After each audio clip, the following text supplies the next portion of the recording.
Right. Good evening. And first of all, let me introduce myself. So I am Sampath and I am chartered accountant. And I am also one of the director in the Gurukul. And first of all, when we come to our subject, corporate laws and corporate governance, generally in the CMA intermediate or CMA foundation and intermediate level,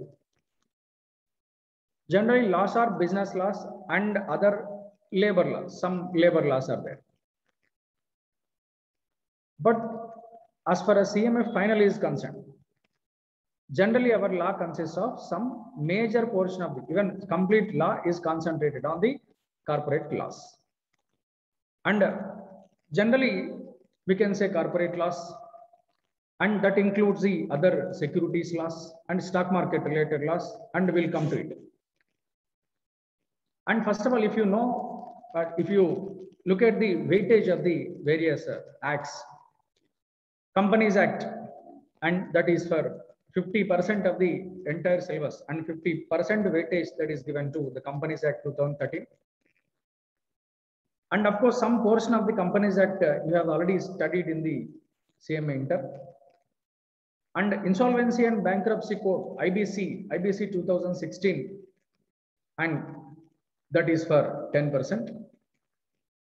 And other securities laws are there, other corporate laws, and generally that includes securities laws also.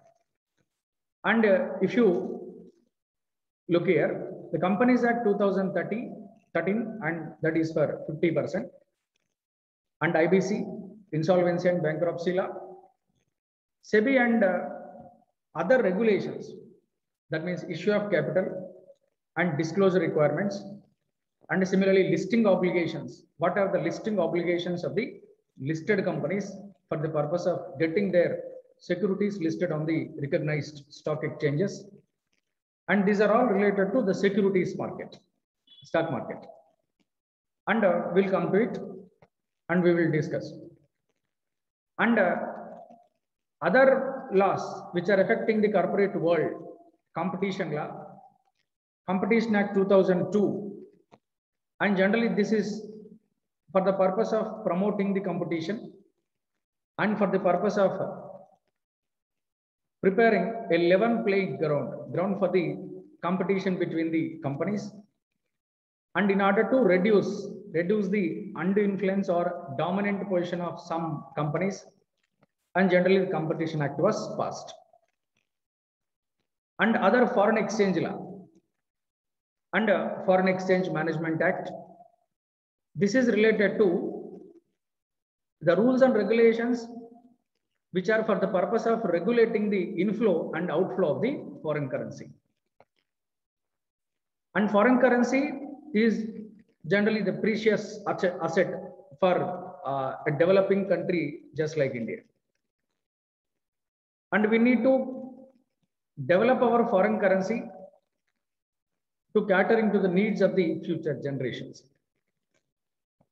And being an import-oriented country, and India is not an export-oriented country, and still we are importing, and major imports just like oil and even gold, etc.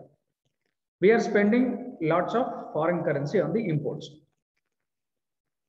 And generally foreign currency, foreign exchange reserves, and they are for the purpose of economic development of the country. And we will discuss all the regulations there. And similarly, laws related to banking sector. That means generally banking law, even for example, Prevention of Money Laundering Act, Banking Regulation Act, so many acts are there. And but some only part of the banking laws are covered under our syllabus, and we'll deal with that. And Insurance Act and IRD Act. And these are all laws related to the corporates nowadays.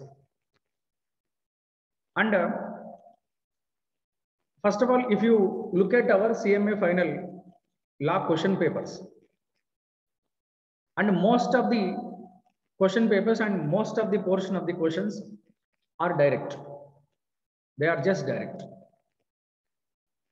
And if you compare the CA final law question paper with the CMA final law question paper, and generally the method of questioning or methodology of the questioning is very simple. And majority questions are asked directly and somehow in a very practical way, and we can write very easily. So we can discuss some of the question papers and even previous question papers also, as and when the act is completed. And first of all, this is the overview of our syllabus. And the major concentration is on the Companies Act, and that is for 50% weightage in our law. So we need to understand that. And other corporate governance issues are there. And generally that is administration of companies in a transparent manner, and we'll discuss it. And there are 3 parts or 3 sections in our syllabus: Companies Act and other corporate laws and corporate governance. And that is for 15 marks. And generally we'll deal with it at the end of the session, because we know the Companies Act first and other corporate laws first. Then only we can understand the corporate governance, and we'll deal with it later. And generally, Companies Act 2013, this is basically, the law itself is very dynamic. And previously, 1956 Companies Act was a legislation where most of the amendments were done by the Parliament. But the 2013 Companies Act is completely different. And simply speaking, the nature of the Companies Act 2013 is simply a rule-based law, rule-based act, rule-based law, rule-based. And what are the rules? And for the purpose of administration of the companies in India, the central government adopted a different methodology, and that is by way of rules. The Companies Act 2013 is empowering the central government to frame so many number of rules for a particular subject. For example, general incorporation related and companies incorporation rules. And for example, issue of capital, companies issue of capital rules. And for example, company management related rules. And we should study the company, that means sections in the Companies Act. At the same time, we should also concentrate on the rules which are issued by the government. We need to concentrate on both. But for example, generally, the Companies Act 2013, as I said just now, it's a rule-based law. All the rules and regulations are not part of our syllabus. They are not part of our syllabus. As and when it is required, some of the rules are included in our syllabus. Only some of the rules, and we will concentrate on those rules. And one more point, as far as material is concerned, generally I'm preparing the law material, and I will give you the material completely. If you observe the CMA material that is issued by the Institute of Cost Accountants of India, some unnecessary points or some unnecessary discussions are there in the material, and which are not at all asked in the previous exams, and which are not relevant for the current scenario of the current in our examination scenario. Hence, some unimportant or unnecessary elements or some sentences or some paragraphs are being eliminated in the process of material preparation. And just now in the Zoom group, I have posted first unit of the Companies Act, and that is very preliminary discussion, that is related to preliminary discussion, and we will discuss elaborately. And first of all, we have to recollect whatever we have discussed in the previous stages, that means in the CMA intermediate. So once we get some idea and once we recollect whatever we have discussed in the CMA intermediate regarding the Companies Act, then let's focus on our present syllabus. And it takes just 2 hours or 3 hours for our recollect, just for the purpose of recollecting whatever we have discussed in the CMA intermediate. And if you look at the just preliminary discussion and various nature of company and definition of the company, or even various features of the company, we have already studied. We know that, but just for the refreshment of the subject which I've already studied and I'm discussing. If you observe the nature of the Companies Act and even Companies Act anatomy, that means structure, Companies Act structure. Obviously, section 1 deals with the extent and applicability of the law. Obviously, this act extends to the whole of India, including the state of Jammu and Kashmir. And you know, the central government in the year 2019, August 5th, central government or Parliament abrogated the Article 370 of the Indian Constitution. And once upon a time, we have been studying the introduction of the law. That means Indian Contract Act extends to whole of India except to the state of Jammu and Kashmir.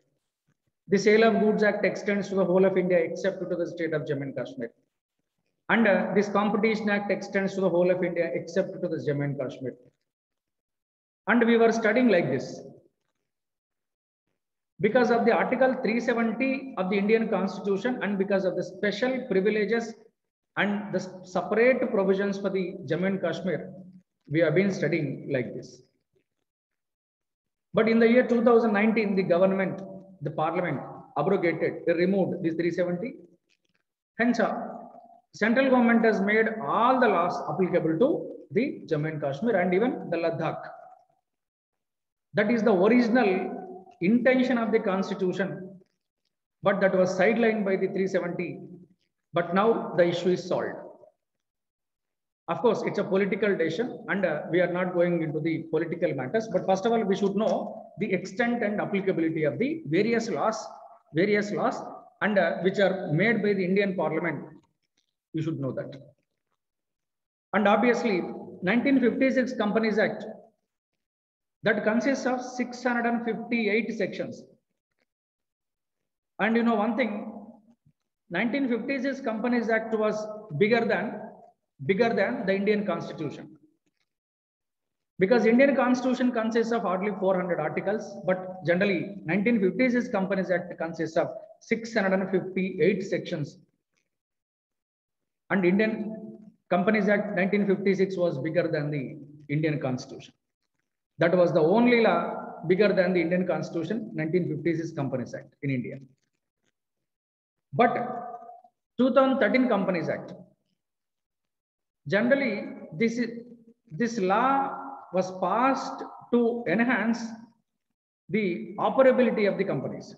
That means simply, this Companies Act 2013 was passed to include certain matters which were not included in the Companies Act 1956.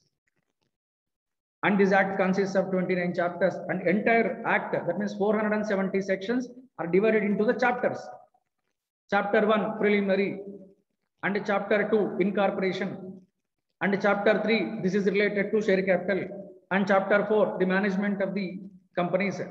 Like this, entire 29, it is divided into the 29 chapters with 470 sections and other 7 schedules. And schedules are for the purpose of giving some specific information to the companies. For example, Schedule 1 deals with the various formats. For example, memorandum format, articles of association format, they are given in the form of tables, and table A, B, C, D, E, and these tables are formats of the memorandum, and table F, G, H, I, and J. These are all formats for the articles of association. And schedules, in schedule 2, that is related to the information regarding the prospectus. And schedule 3, we know the profit and loss account balance sheet. And generally 7 schedules are there for the act. And we'll discuss the schedules later. And this act was passed to consolidate and amend the law. And to consolidate, please understand, this act was passed to consolidate and amend the law relating to the companies. And generally, every act consists of and a preamble at the beginning of the act. And that was the act passed to consolidate and amend the law relating to the companies in India. And this is replacing the 56 Companies Act. And this act extends to the whole of India. And some other additional matters are included in the Companies Act 2013. And the most important concept, the corporate governance, we'll come to it later. But first of all, what is the meaning? What is meant by corporate governance? Please understand, so many number of, and approximately 9 lakhs companies, presently active companies are in India. And we have something that like fraud, for example, the fraud committed by the promoters or the fraud committed by the chairman of the company. And so many companies are being run just for the purpose of making frauds. And innocent investors,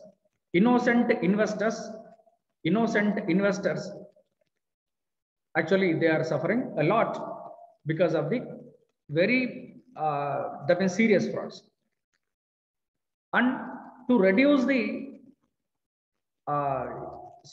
reduce the impact of frauds, or even to eliminate the frauds altogether, some new concepts were included in the Companies Act 2013. And new establishments, and that means new agencies, were also established by the companies, that is central government. And if you look at, that means that is the SFIO, Serious Fraud Investigation Office. This is just like the CBI. And the CBI is investigating every crime in India. But apart from the CBI, the central government established the SFIO. And the Serious Fraud Investigation Office, this is for the purpose of making some investigation into the economic frauds.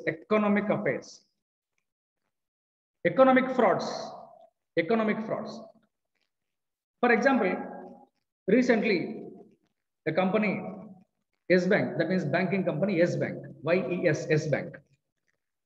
Yes Bank promoter Rana Kapoor, and he has been the chairman of the company for the past, even from the establishment of the Yes Bank, approximately 2004. And some profits or even some reserves of the Yes Bank were siphoned off, that means were diverted to some other purposes. And Yes Bank CEO and chairman of the company, the Rana Kapoor, committed so many irregularities in the administration of the company, even banking company. Of course, its severity will be very high because it is dealing with the public money. And just like offenses are serious offenses, and offenses are economic offenses.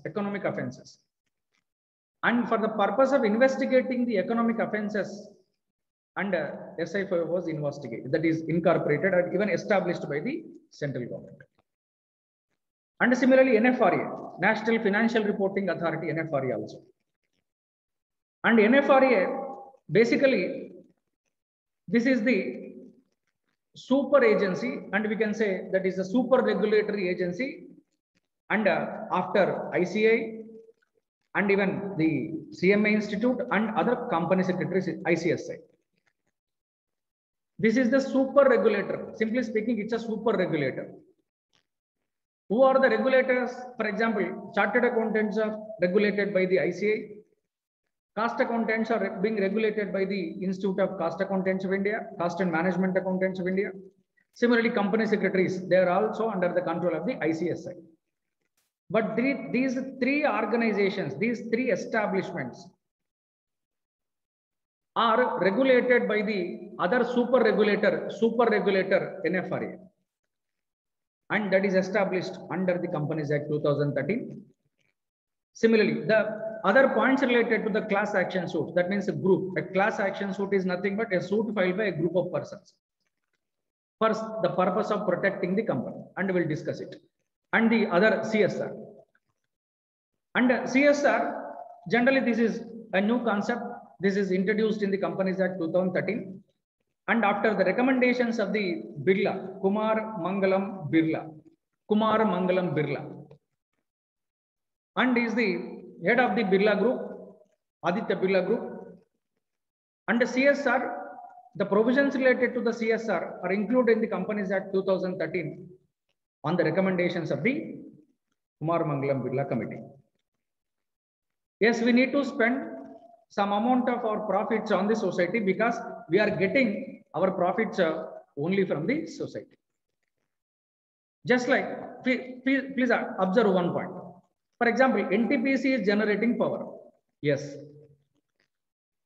But NTPC is getting coal, that means that is a raw material from the society, and the coal is the national property, and that is your property and even my property also. That is a national property. And the NTPC is generating coal by using the, generating power by using the coal, and the coal is the property of the society, nation, and the power is being distributed to the nation also. But meanwhile, in the generation of electricity, and the NTPC is generating profits also. But you need to spend some of your profits on the society. And this concept was made mandatory by the Companies Act 2013, and but not before. And the administration, if you look at the administration of this Companies Act, generally there is a ministry called Ministry of Corporate Affairs, and Department of Company Affairs is there. And for the purpose of administration and your incorporation related issues, and for the purpose of administration, ROCs were appointed for each and every state. For 2 or more states, and an officer was appointed called RD, Regional Director, and other official liquidators or even trustees or even directors for inspection, etc. And these are all administrative staff, administrative officers for the purpose of administering the Companies Act 2013. Similarly, other institutes, other agencies, NCLT and NCLAT. And this is for the purpose of generally solving various disputes, settling various disputes among the interested groups. For example, there may be a dispute between the company and shareholders, and there may be a dispute between the directors and even other chairman of the company. And this is being solved, the dispute will be settled by the NCLT. And generally, NCLT is a tribunal. We know what is tribunal, and the tribunals are established for a specific purpose. Just like Income Tax Appellate Tribunal for solving the income tax related disputes, and even NCLT for company law, and SAT for securities laws, etc. And generally, this is a quasi-judicial authority. This is a quasi-judicial authority. What is quasi-judicial authority? And for example, simply, judicial authority means courts. Executive authority means officers. For example, ROC, Regional Director, these are all officers, and these persons are executives. And we know the Indian Constitution provides 3 estates. That is Parliament, that is legislative authority. Yes, Companies Act was passed by the Parliament. Yes, that is a legislative action. And this act should be implemented by the executive authority, that is the ROC, RD, and regional, that means regional directors and even Ministry of Corporate Affairs. And these persons are officers who are implementing the law. That is second authority. And another third authority, judiciary and high courts, Supreme Courts, etc. But the NCLT is neither legislative authority, nor executive authority, nor judicial authority. It is not just like Parliament. It is not the other executive's authority, and it is not just like judicial authority, just like court. It is neither of the three authorities. But these tribunals are given certain powers. Which powers? Number one, executive powers. Executive powers. That means the tribunals can pass an order to implement the law. And tribunals are given the judicial powers also. Just like powers related, some powers are being powers of courts, civil courts, or even criminal courts, or some high courts. Some of the powers are given to NCLT, and similarly, some of the legislative powers are also given to the NCLT. Simply speaking, these tribunals are having the powers of the three authorities of our India. Some legislative powers, they can frame their own rules and regulations, and they can implement the company law. Executive authority, the executive powers. They can settle the disputes between the two interested persons, and they are having the judicial powers also. Hence, NCLT is a quasi-judicial authority. Right. For example, if you recollect a case, and that is related to the Tata Group. And for example, in the year 2012, I think, Ratan Tata retired from the chairmanship of the Tata Group, and he has appointed another person, and has recommended to the board to appoint another person as the chairman of the Tata Group, Cyrus Misri. And 2013 and 14, in these 2 years, actually, Cyrus Misri was the chairman, but he has taken certain decisions, and but the decisions are actually they are not liked by the Ratan Tata. And Ratan Tata did not like the decisions taken by the Cyrus Misri. For example, Cyrus Misri, after becoming chairman of the Tata Group, decided to close down the Nano project. It is an unnecessary expenditure for the Tata Group, and no one is purchasing the Nano cars. Let us stop our production. Let us stop that project altogether. This was the decision, and that was taken by the Cyrus Misri. And Ratan Tata became very angry. How can you close down my dream project? It's a matter of my prestige. I am the person who has started the Nano project and have worked very hard to convert the project into the profitability. And how can you close down it? These were the questions raised by the Ratan Tata. But as a chairman, Cyrus Misri decided to go ahead. I will close down. And these are the decisions. And one fine morning, Ratan Tata instructed the board of directors, because actually he is also the shareholder of the company, and instructed even some significant influence shareholder of the company. He has instructed the board of directors to remove the Cyrus Misri. And one fine morning, board of directors attended the meeting. They conducted a board meeting, and they have passed a resolution to remove the Cyrus Misri from the chairmanship of the Tata Group, and appointing Ratan Tata as the chairman. Yes, Ratan Tata was appointed as chairman of the company by replacing the Cyrus Misri. And now the Cyrus Misri is an aggrieved party. How can a board remove me from the chairmanship? And generally, I wanted to know. Actually, he went to NCLT to file a case. Yes, NCLT actually approved. Yes, the decision is good. And he went to the NCLT because, and NCLT is for the purpose of appeals. Please understand, this is for the purpose of appeals, appeal. If you become an aggrieved party of a judgment that is given by the High Court, we can go to Supreme Court. Similarly, if NCLT passes an order, and we will go to NCLAT, National Company Law Appellate Tribunal. And if NCLT gives the same judgment, and if any party aggrieved, if any party becomes an aggrieved party, then they can go to directly the Supreme Court next. And the higher judicial, highest of the judiciary, the Supreme Court, and they can go to Supreme Court. And just like the disputes settled between the companies or between the shareholders and the directors, and between the company and the directors, and even between the other creditors and even the company, and the dispute may be between any two interested parties. But all those disputes are settled by the NCLT and NCLAT, and this is the replacement of the erstwhile institute, that is the Company Law Board. Before the NCLT, there was a board, that is Company Law Board, and now that is repealed, that was removed, and that is replaced by the NCLT, and after that NCLAT.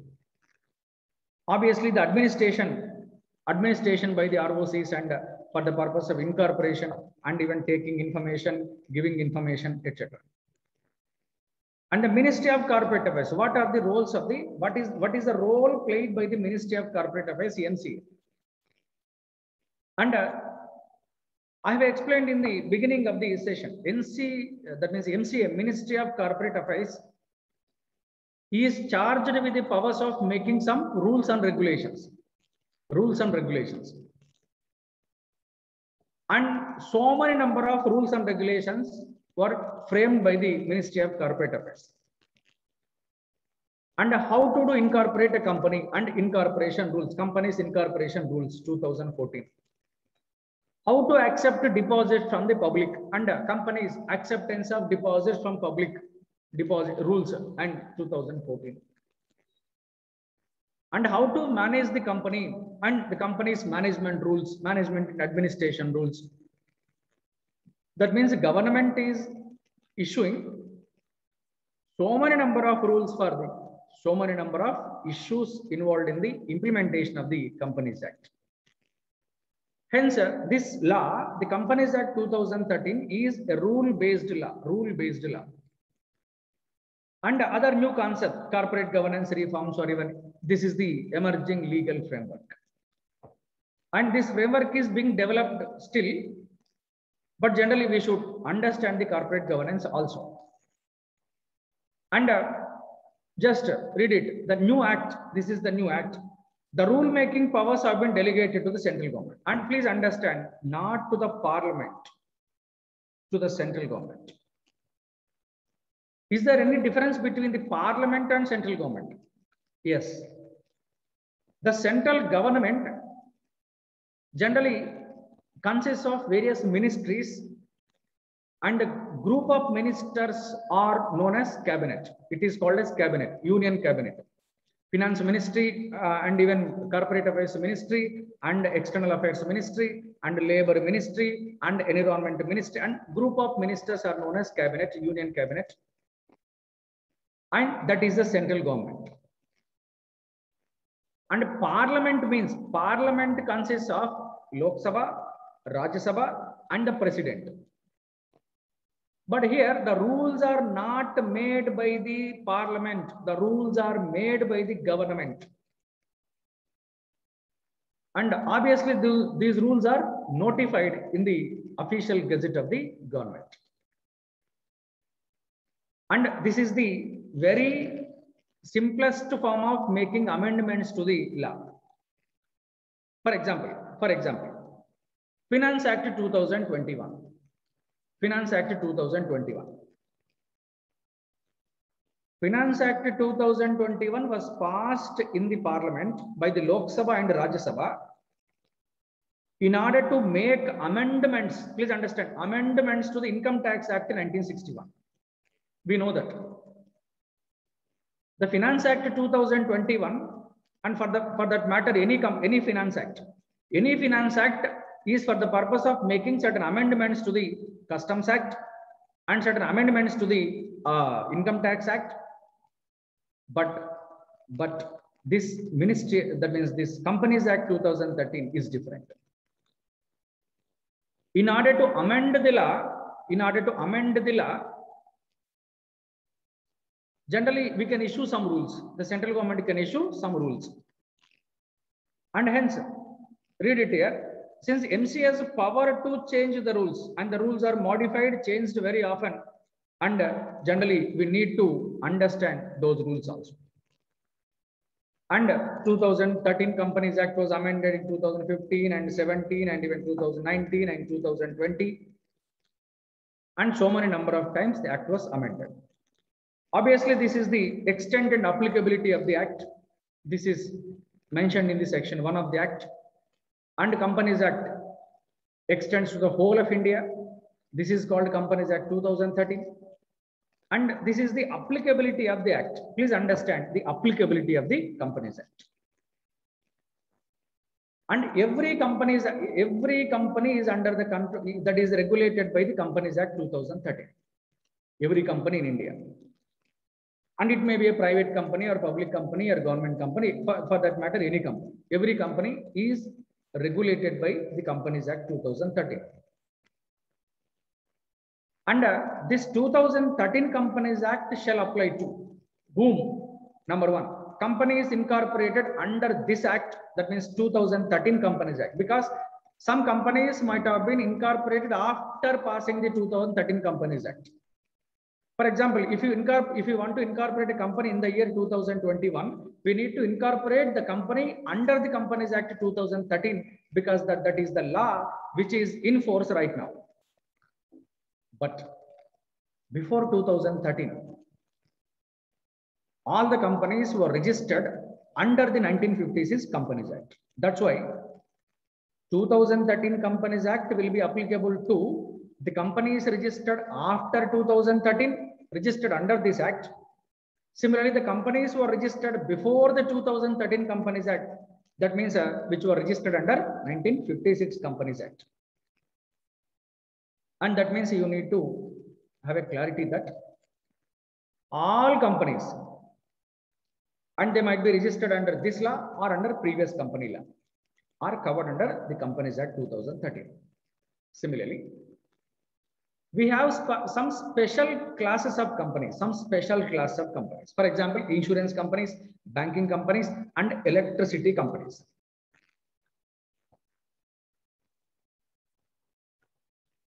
Insurance companies, banking companies, and electricity companies.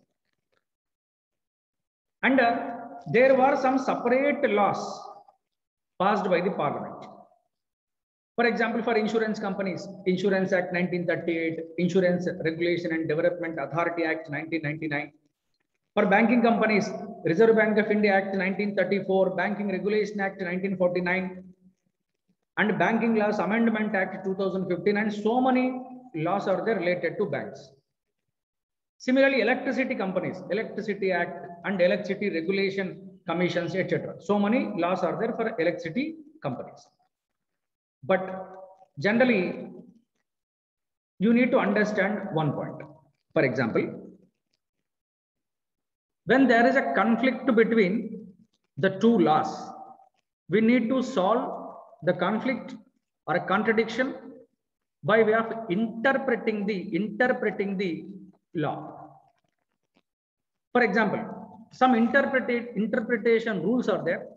And let me tell you one interpretation rule, for the purpose of understanding this rule. For example,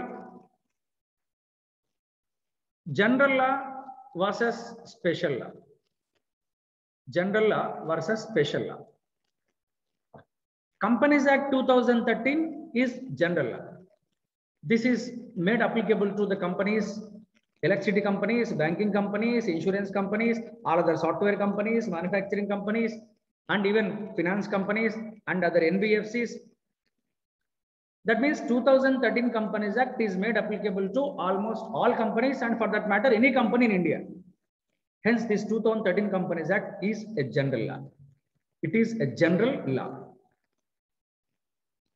And specifically for the purpose of regulating the banks, Banking Regulation Act 1949, Reserve Bank of India Act 1934, and for the purpose of regulating the specifically the insurance companies, Insurance Act and IRD Act was there. But sometimes there is a conflict between the two laws. Let me tell you one conflict, one contradiction. Under the Companies Act 2013, if you incorporate a company, your company's name must end with the word private limited company or public company, limited or private limited. This is made mandatory by the 2013 Companies Act for all companies.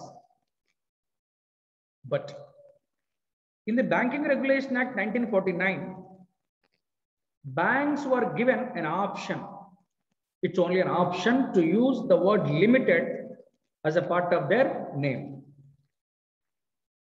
I hope you did not see HDFC Limited or State Bank of India Limited or Bank of Baroda Limited or even other Axis Bank Limited.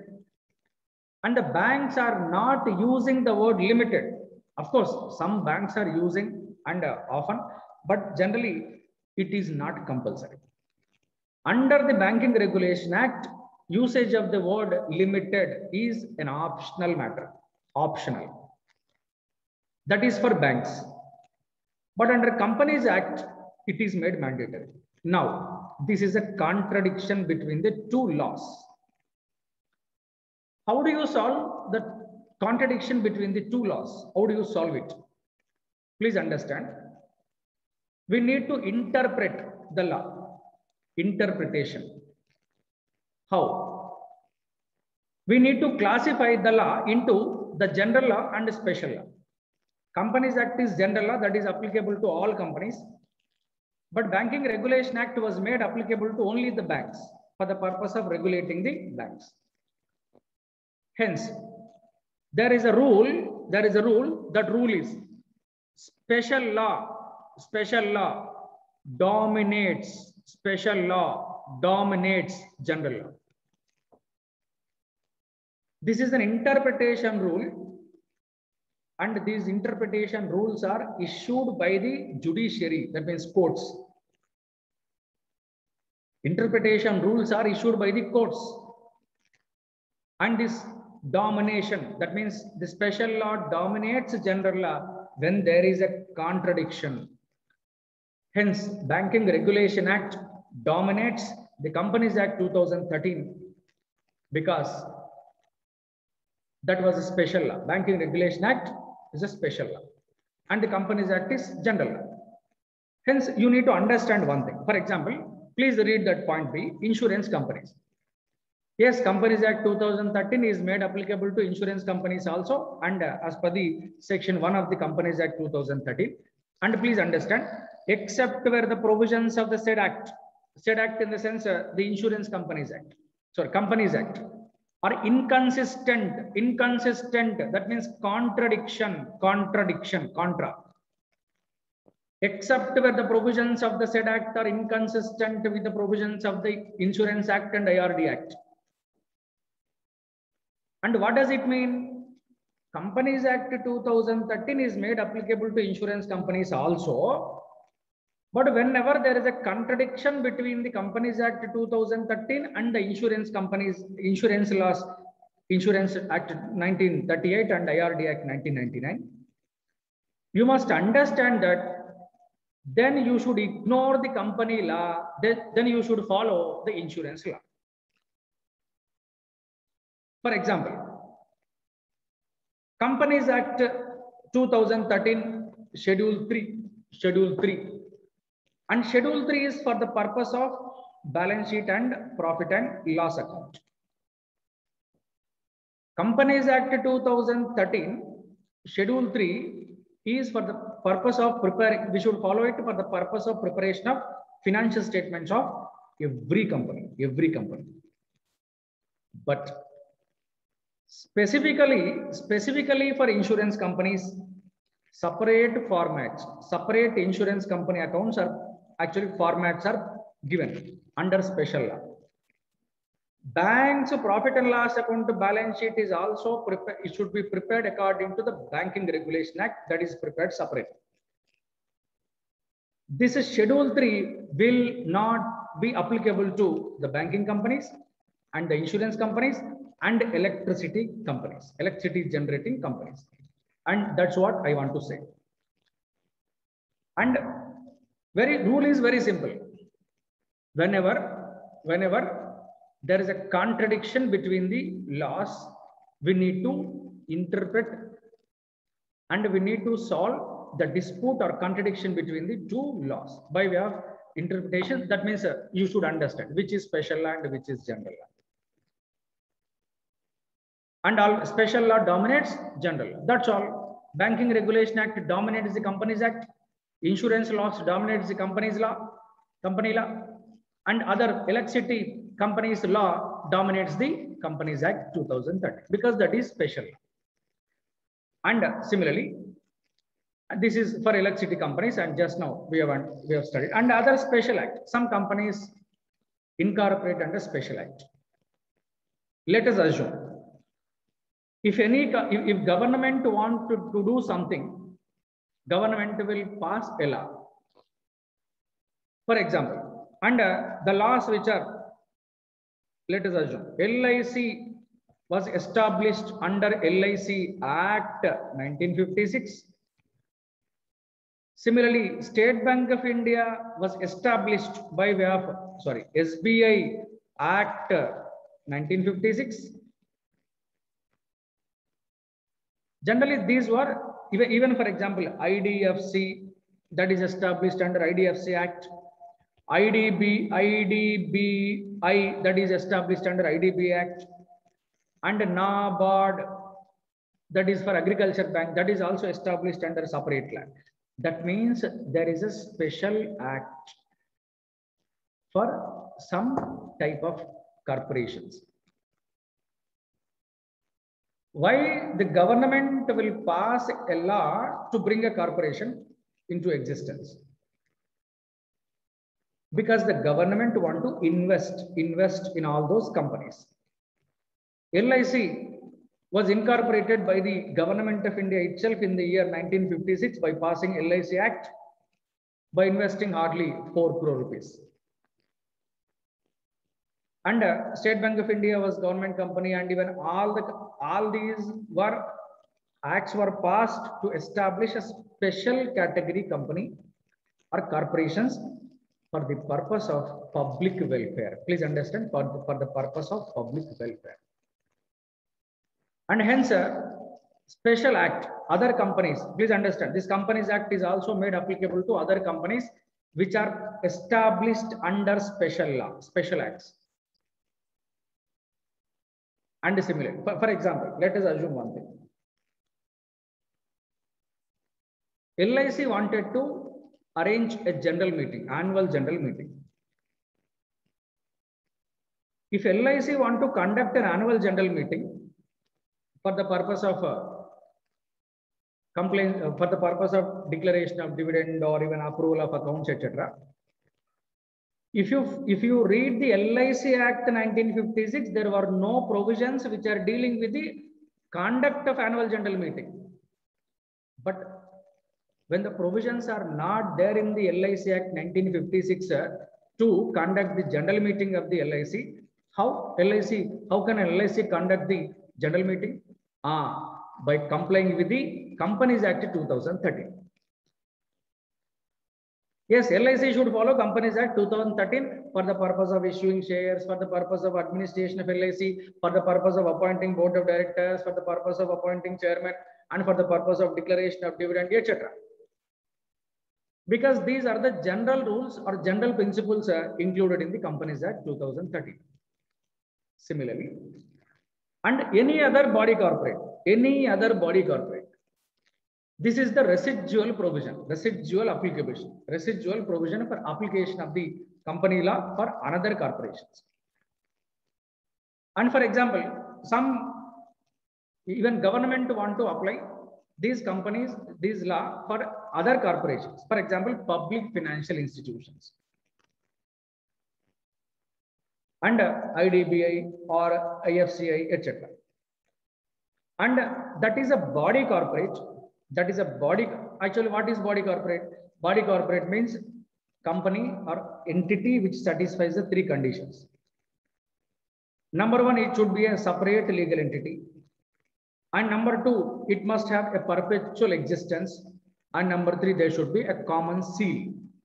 Of course, common seal is made optional from 2015 onwards, because 2015 amendment, Companies Act was amended in the year 2015, and the common seal was made optional for the companies. Of course, please test two conditions: separate legal entity and the perpetual existence, perpetual succession. If these two conditions are satisfied, okay, then it is a body corporate. And government want to apply this law to other corporations, then government may do so by way of issuing a notification in the official gazette.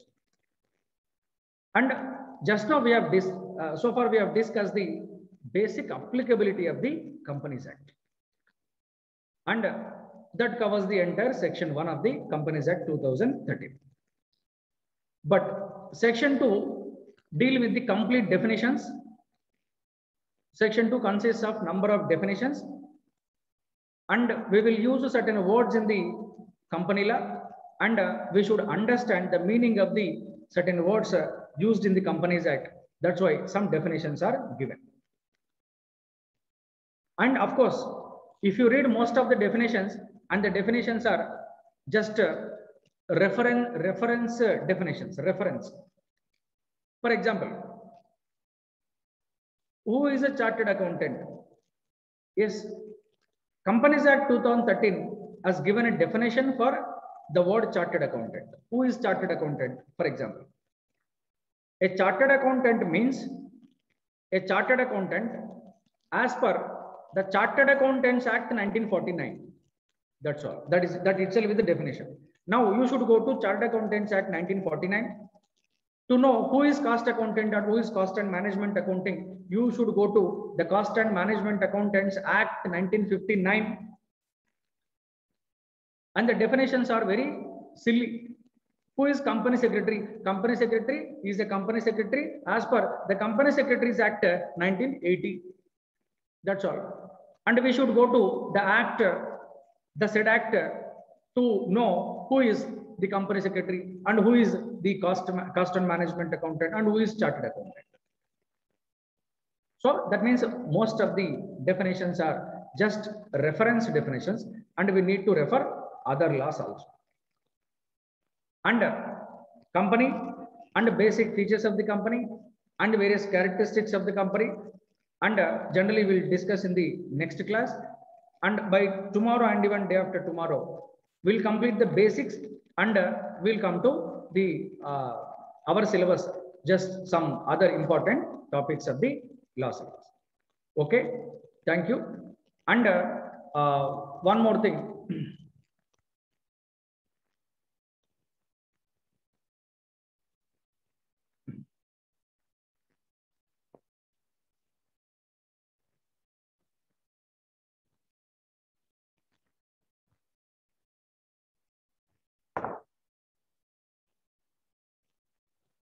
అది మీ నుంచి రావాలని నేను చూసే, అంతే, ఏం లేదు. తప్పకుండా. And 9849484124, this is my number. And compulsory, and you are free to, you are generally allowed to ask any doubt also. And if you have any doubt, మీకు అది వాట్సాప్ కూడా చేయొచ్చు, no problem. And we will continue our class in the next session. Okay, definitely గా మీకు materials ఇవన్నీ నేను prepare చేస్తున్నాను. Even other previous question papers ఆ క్వశ్చన్స్ అన్ని కూడా ఇంక్లూడ్ చేసి డిస్కషన్కి మనం ఇంక్లూడ్ చేస్తున్నాం. దాని గురించి ఏం వరి అవ్వాల్సిన అవసరం లేదు. అండ్ ఒకవేళ ఇది డిలే అవుతుంది అనుకుంటే యాక్చువల్లీ నేనే మెటీరియల్ మీకు ఒకటి పంపిస్తాను. No problem. Okay, thank you and will continue in the next class. Thank you.